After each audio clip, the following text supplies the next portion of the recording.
The first clue that the registrar's office at South Foothill Community College had misfiled one of its exchange applications was the arrival of a 7-foot lavender bean sporting a fluorescent sash that read, "Hello, Earth friends. Please I know suspicious glow."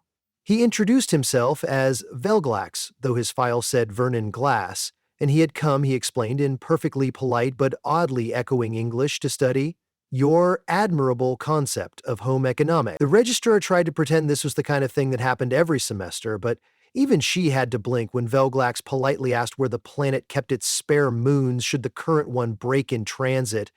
The college assigned him a dorm room, really a converted maintenance closet because the regular housing was full, and a human orientation buddy named Don Patel, a second-year student majoring in graphic design. Don was chill about most things. Surprise quizzes, surprise tuition hikes, surprise existential dread. A giant lavender roommate who hummed at microwave frequencies while sleeping was just one more novelty.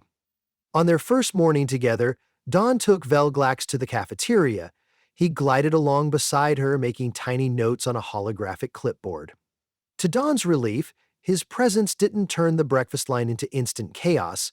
Community college students, after all, are people who once waited 3 hours at the DMV just to be told they were in the wrong line. A lavender alien barely registered on their spectrum of daily absurdities.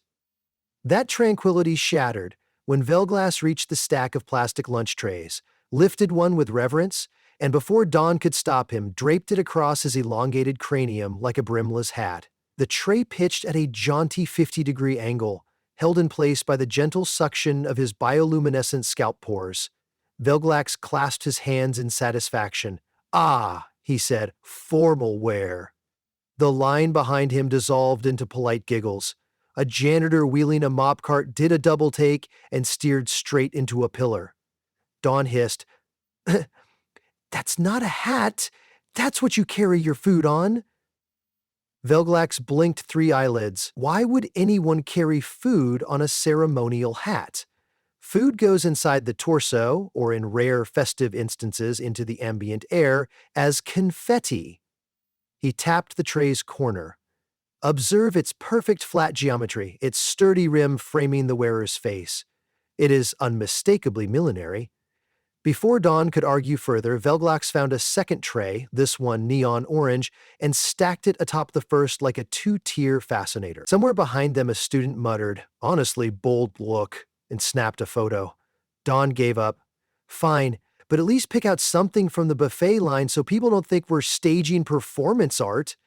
Velglax delightedly chose 3 hard-boiled eggs, which he explained resembled domesticated Zorp pods. He placed them not on a tray but gently inside a pocket on his sash, which promptly chilled them to subarctic temperature. Dawn decided that counted as progress. By the time they sat down, whispers had propagated across the cafeteria faster than free Wi-Fi. A cluster of philosophy majors zigzagged between tables, trying to decide whether Velglax was a literalist satire of consumer culture. The theater department, hearing the words satire and hats, began drafting audition schedules in case funding materialized. Across from Velglax, Dawn tried to lay ground rules. Okay, first, hats are usually softer. Second, you can't just commandeer supplies. Third, if you're going to keep wearing trays, could you at least rinse them afterward?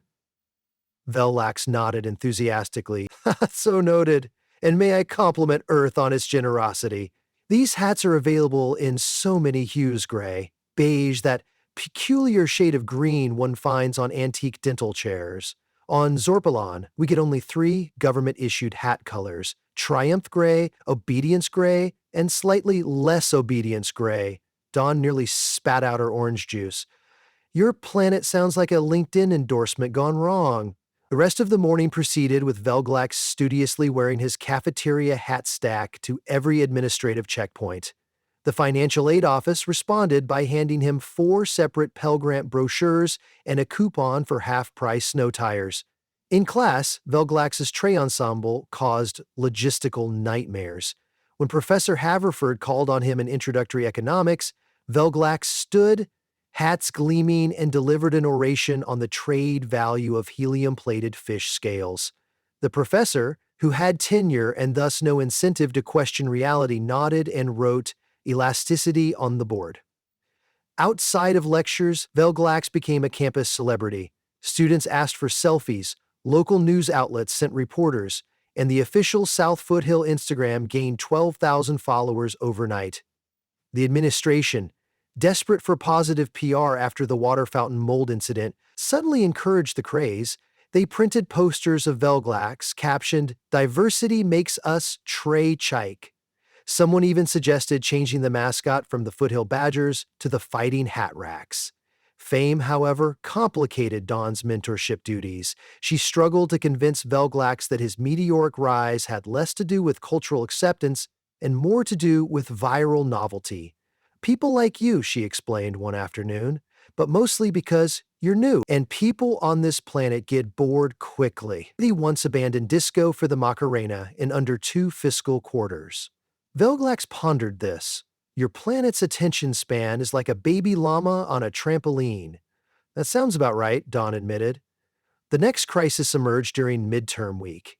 Velglax, wanting to appear appropriately dignified, upgraded his headgear. He superglued 3 trays into a single towering cylinder, affixed tiny wheels to the rim, and installed a spinning LED ticker that flashed inspirational messages: "Study hard, carbon-based life." Unfortunately, the combined structure was too tall for standard door frames.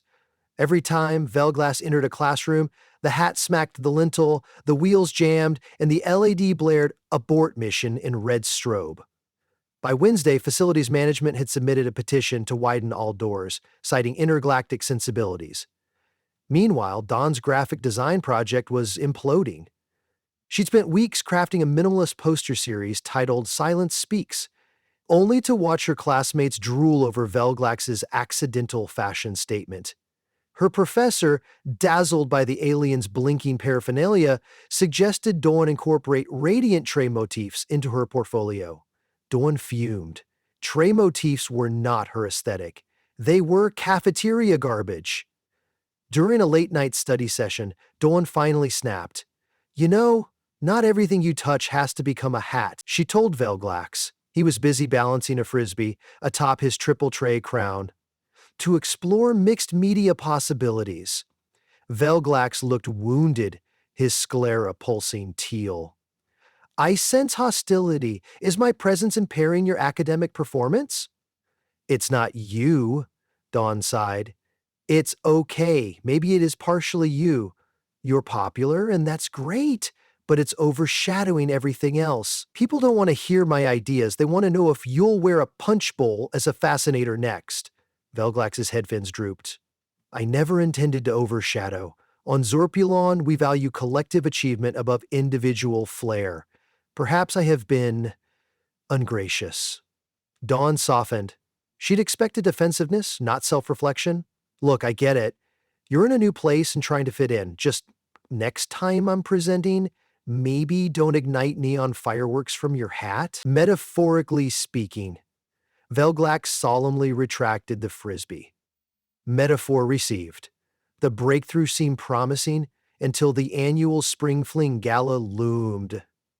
This semi-formal dance doubled as a scholarship fundraiser and, more critically, a photo op for the college president.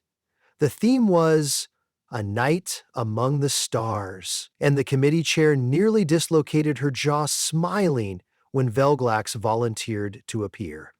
An actual extraterrestrial among paper-mache planets. How perfect! Chasing goodwill, Velglax promised he would debut the pinnacle of hat couture. Dawn groaned but resigned herself to the inevitable. The night arrived. Students bedecked in thrift store tuxes and sparkly gowns packed the gym. Paper lantern constellations dangled from basketball hoops. At exactly 8:30, the doors parted like kissing airlocks. Velglax entered. His hat was no longer a mere tray. It was all the trays. Dozens of them fused into a massive spiral tower that corkscrewed 6 feet above his own head. Between layers, he had inserted strings of fairy lights. Miniature disco balls dangled from dental floss. Somewhere near the apex, a fog machine exhaled wisps of cinnamon-scented vapor. The entire contraption rotated slowly, powered by a hidden motor repurposed from a Roomba. The gym burst into cheers so loud, the principal's toupee inverted. The college president practically levitated with glee. That, she whispered to her assistant, is an endowment in motion. Dawn, standing near the refreshments, watched the spectacle in a swirl of emotions. Part awe, part jealousy, part fear that the hat might achieve low orbit and decapitate a freshman. Velglax spotted her and minced over, moving carefully so as not to tip the structure. I wished to honor your planet's penchant for showmanship, he said. Does my creation please you? It's impressive, Dawn managed, but can you even dance in that thing? I have installed gyroscopic stabilizers, Velglax replied proudly. Unfortunately, he had not installed crowd stabilizers. As soon as the DJ launched into a remix of Staying Alive, lines formed to dance beside the glowing alien lighthouse. People jostled for selfies, bumping Velglass from all sides. The hat's motor whined. The trays wobbled, the fog machine coughed cinnamon clouds into unsuspecting nostrils. In the midst of this chaos, a rogue beach ball left over from the volleyball team's pep rally sailed across the gym and smacked the hat's pinnacle. The structure lurched, screws pinged like shrapnel, fairy lights snapped, the Roomba engine, freed from its mountings, shot through the trays like a caffeinated hamster in a PBC maze. Time slowed.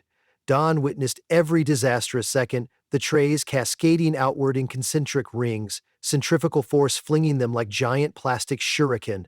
Students dove behind folding chairs. The college president performed an impressive combat roll under the nacho table. One tray embedded itself in the cheesecake, transforming it into a Dali painting. When the final tray clattered to the gym floor, Velglax stood bare-scalped except for a single dented baking sheet perched at a jaunty angle. Silence reigned, except for the sputtering fog machine, which released one last pathetic burp of cinnamon. Velglax blinked his 3 eyelids. I believe, he announced, my hat has entered its deconstructivist period. Laughter erupted, hesitant at first, then rolling into a collective bellyache. Even the president laughed, cheesecake dripping from her sleeve. Soon the DJ restarted the music. Students began skating the scattered trays across the floor like makeshift hoverboards, and the gala resumed with renewed tray-themed vigor. In the aftermath, Dawn helped Velglax collect the debris. Well, she said, stacking warped trays, nobody can accuse you of being boring. Boring is a cardinal sin on my moon of origin, Velglax replied, right after tax evasion. They hauled the tray pile to the kitchen, where the head cook, Mr. Alvarez, eyed the damage. You know, you could have just asked for a few extras instead of dismantling my entire inventory, Velglax bowed. I shall compensate the cafeteria with 20 units of Zorpulian iridium. Mr. Alvarez shrugged. Does that convert to Taco Tuesday money? Because that's what we really need. The following Monday, Velglax surprised Dawn by appearing trayless. His lavender head glistened unadorned, and he carried his lunch on an actual disposable paper plate like any other student. The campus buzzed with confusion. Where was the hat? Was the trend over? Had corporate culture canceled itself? During graphic design critique, Dawn unveiled her newest piece. A bold collage titled Surface Level, layering photographs of trays shattered from the gala, each overlaid with messages about consumption and identity. The professor nodded thoughtfully. It seems our visitors' escapades have inspired genuine commentary, he observed. Velglax, seated posterior row, raised a modest hand. If I may explain the subject's context? Dawn gestured for him to continue. Velglax stood. No doorframe trauma this time. These trays, once misinterpreted by myself as hats, represent dual utility. A surface can serve nourishment or ornamentation, but it is the wearer, he pointed a slender finger around the class, who ascribes value. Miss Patel's piece invites us to question which surfaces we elevate and which we consume. In my incompetence lies her eloquence. The room fell into contemplative hush. Dawn felt gratitude ripple through her chest. Her professor scribbled A in the gradebook with emphatic flair. After class, Dawn caught up with Velglax. You didn't have to do that, she said, cheeks warm. On the contrary, I owed you equilibrium. Besides, your art is legitimately compelling. He handed her a small velvet pouch. Inside was a silvery disc the size of a quarter, etched with alien script. "It's beautiful," Dawn said. "What is it?" "Legal tender on Zorpulon, roughly equivalent to 4 semesters of South Foothill tuition." Vevlax winked, or performed the Zorpulian equivalent, which involved rotating his pupils like slot machine reels. "Consider it my contribution to your creative endeavors." Dawn nudged him playfully. "Just promise me you won't turn anything else into headwear without a safety inspection." Vevlax laughed, a sound like champagne bells. "Agreed. Though I still contend your planet's dinner platters would make excellent galas." Weeks passed. The tray era faded into campus myth, replaced by newer spectacles. This time, a sociology project that accidentally bred sentient kombucha. Yet occasionally Dawn spotted a first year strolling across the quad, balancing a cafeteria tray atop their head in affectionate homage. Velglax would smile, no longer the unwitting trendsetter but the genial observer. On the final day of the semester, Dawn and Velglax met for coffee, or in his case, ionized root nectar. They reflected on cultural exchange, academic hurdles, and the surprising resilience of plastic. "Will you return next term?" Dawn asked. "Perhaps," he said, "but if not, I will remember South Foothill as the place that taught me 2 critical truths. 1. Do not exceed local load-bearing specifications. And 2. Hats. No matter how unconventional can it compare to the friendships they frame." Dawn raised her mug. "To friendship, then, and to surfaces that carry more than food." Velglax clinked his vial of nectar against her cup. And 2. The glorious absurdity of a universe where a humble cafeteria tray can make us question the shape of belonging. They sipped in comfortable silence while somewhere in the corner a student absent-mindedly lifted a tray, poised it above their head, and caught Dawn's eye with a conspiratorial grin. Dawn just shook her head and smiled. Some lessons, she knew, were too delightfully silly to stay inside the box. Whether that box was a cafeteria, a classroom, or an entire planet still figuring out what counts as a proper hat.